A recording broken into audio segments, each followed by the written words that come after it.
Hi friends, today బెండకాయ fry చేస్తున్నాను. దాంట్లో కొంచెం కార్న్ పౌడరు 1 స్పూన్ వేసుకోవాలి, బియ్యపిండి 1 స్పూను,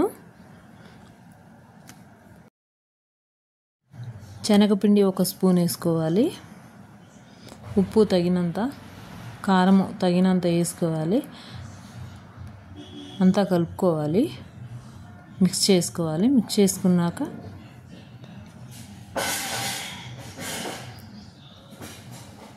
కొన్ని వాటర్ వేసుకొని మిక్స్ చేసుకోవాలండి.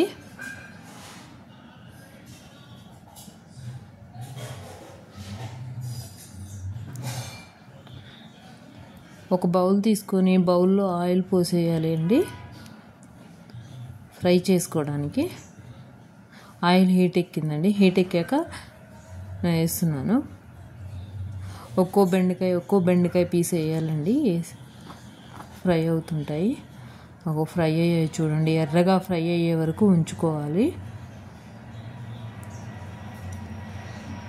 దీంట్లోకి టమాటా రసం కానీ పచ్చిపులుసు కానీ కాంబినేషన్ టమాటా కానీ పచ్చిపులుసు కానీ కాంబినేషన్ బాగుంటుందండి. దాంట్లోనే పల్లీలు వేసి వేయించుకుంటున్నాను నేను. పల్లీలు, పచ్చెనగపప్పు. మళ్ళీ తిరగమాత వేసుకోవాలండి. ఎండుమిర్చి, వెల్లుల్లిపాయలు, జీలకర్ర, కరివేపాకు మిక్స్ చేసి తాలింపు వేసుకోవాలండి. వేసేసుకొని పసుపు బౌల్లో వేసి కలపాలండి. ఈ ఫ్రై చేసుకున్న ముక్కలు వేసి కలుపుకోవాలండి. ఇదేనండి బెండకాయ ఫ్రై. 5 మినిట్స్లో అయిపోతుందండి. టుడే స్పెషల్ అండి బెండకాయ ఫ్రై. ఎంతమందికి నచ్చిందో లైక్ చేయండి, సబ్స్క్రైబ్ చేసుకోండి. థ్యాంక్ యూ అండి. Thank you.